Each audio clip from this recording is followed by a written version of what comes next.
Hi guys, today I want to share some tips with you about how you can balance your medical care with a neural retraining practice that you're doing. I get this question a lot because many people out there have explored various neural retraining programs that teach them to ignore their symptoms and not put any weight in any physical potential causes of what's going on with their symptoms and things like that. I totally understand where they're going with that. However, I think there is a way that you can bring more balance between the two. I had to learn this myself because I was still healing using both neural retraining and medical approach when I first found neural retraining. So I had to do a bit of both together and figure out how to balance them. And I don't think that it requires gaslighting yourself or not going to see a doctor at all or anything like that. So let's talk about how I think you can do it and be very successful. Starting with, why is it important to balance the two? Both of them have the same end goal, right? Healing. But the medical approach is super different from a neural retraining approach. And a lot of what you might pursue medically may end up being very triggering, overwhelming, or stressful for you for a variety of reasons. That's why it's important to give this a little bit of attention and see how you can learn to teach your brain to feel safer in regards to your symptoms and your medical care while still working on those things if they're needed.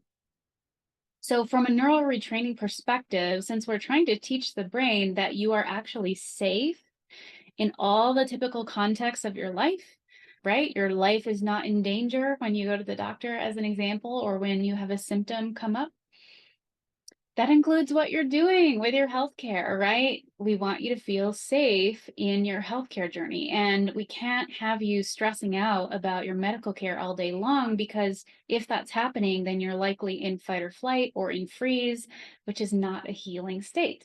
So it's not uncommon for the medical approach to healing to want people to take so many different actions to improve their health that it gets really overwhelming, right? In fact, I often meet people whose entire life surrounds their dietary restrictions, supplements and medications they take, and their other health practices. And so you can imagine that if you also work or you have a caretaking responsibility of some kind or other things in life that you have to attend to, it can leave very little space for anything else. And these people, I find, often are not doing anything fun, are not having any joy in their life, any pleasure. They're not doing anything for relaxation or for connection. And I totally get that, because at times during my health journey, that's what happened to me. But I now know that that was, a pretty detrimental way to go about it. And it was not the most healing way to approach the situation. And the reason is that there's a problem is because we're not designed to work, work, work and have no play in our lives. For most people, medically managing their healthcare is not fun. The entire range of positive emotional states that we usually easily access when we're doing something we love, that whole range of positive emotional states is healing. It changes the biochemical cocktail, not only in your brain, but in your entire body, in such a way that all of the functions that you need in order to heal, those are all working better. They're all optimized when you're feeling good emotionally. So yeah, all of those positive emotional states are associated with that healing nervous system state that is nicknamed safe and social or rest, digest, and heal. It's got a couple nicknames now. So when neural retraining, we also don't want to focus all of our attention on our symptoms. And that doesn't mean that you can't take note of them and go, oh yeah, my back is hurting a little bit more today. That's going to happen naturally. But what often happens that's really detrimental is when we fixate on the symptoms or on our treatment approaches, whatever that is.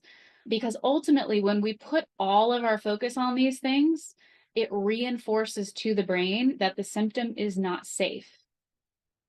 And that will then start a reinforcing feedback loop of hypervigilance about it, which ultimately leads to more dysregulation of your nervous system over time. It's a terrible feedback loop to be in. So what can you do differently? Well, when symptoms are present or they're flaring, you can reinforce to your brain that you are actually safe.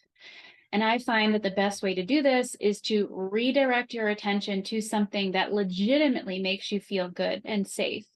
And when you're feeling really anxious or stressed or threatened by what is going on in your body, you may need some help with that. And by help, I mean it's okay to use props. You can use one of your favorite funny YouTube videos to achieve that. You can use your favorite song and dancing around the living room with your partner or your pet.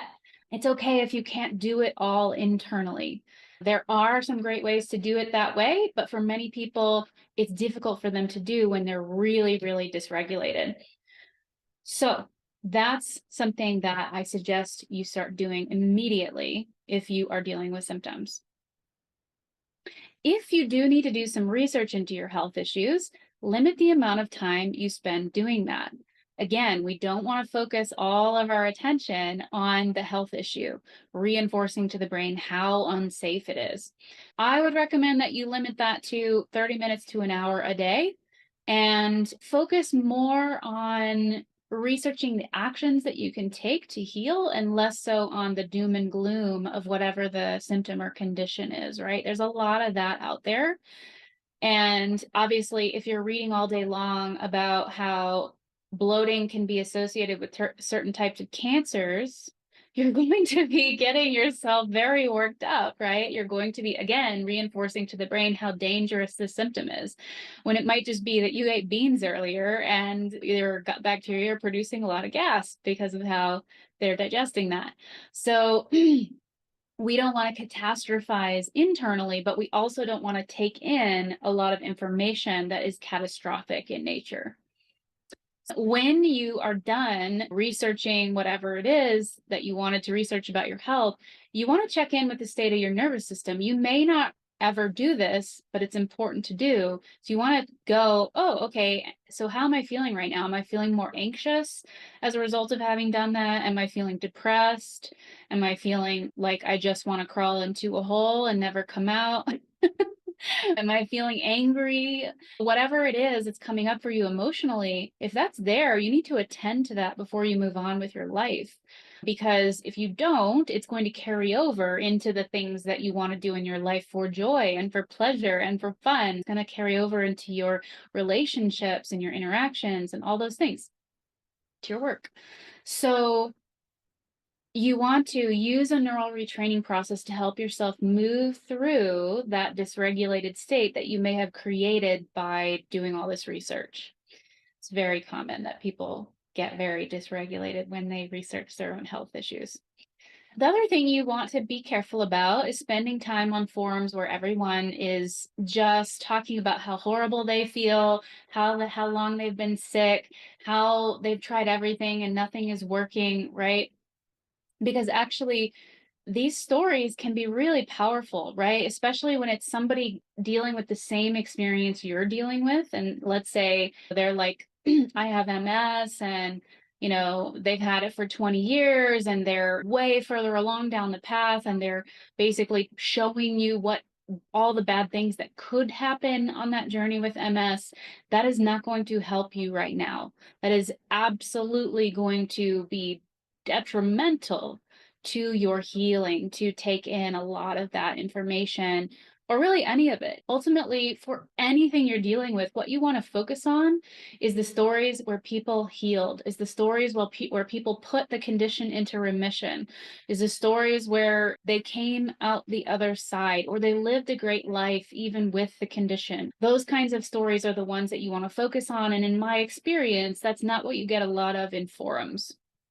So be careful about that because, again, it reinforces to the brain how dangerous the condition or the symptom is, and that's going to lead to more dysregulation of your nervous system and less time spent in the healing state. So if you get stressed whenever you go see a healthcare provider, you probably do want to work on rewiring that. It may be that you need to rewire some trauma from your experiences with past practitioners that you've worked with. And that may be the limiting factor to getting you back to a place where you can relax in a healthcare setting again. It may be that you have some negative belief systems about healthcare settings or providers that is triggering an excessive survival response to the idea of working with a practitioner. Maybe you believe, because of past experiences or somebody else's experience in your life, that healthcare providers are incompetent or they don't care, or all the tools that they use are harmful. All of these kinds of things, of course, are going to get you very anxious or something like that when you think about going to a healthcare provider. And that's not going to help you if you need to go to a healthcare provider, right? Or maybe you just feel embarrassed or very vulnerable when you have to talk about what your health issues are with somebody else. All of those things can be rewired so that you can have a stress-free time going to the doctor. And we have a bunch of people doing this in Wired for Wellness right now.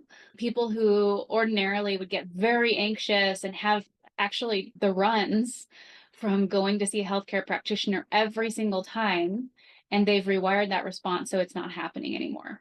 All kinds of transformations like that. And so that is so worth doing if you're in the midst of a healthcare journey and you have to go see a healthcare practitioner regularly, right? Because that means you're going to be improving your regulation for big chunks of time in your life if you're going regularly. Okay, so the next thing that I wanted to mention, I think I'm going to save to the next video because this video is getting a little bit long. So thanks for tuning in, and I will make a part 2 and send it out to you soon.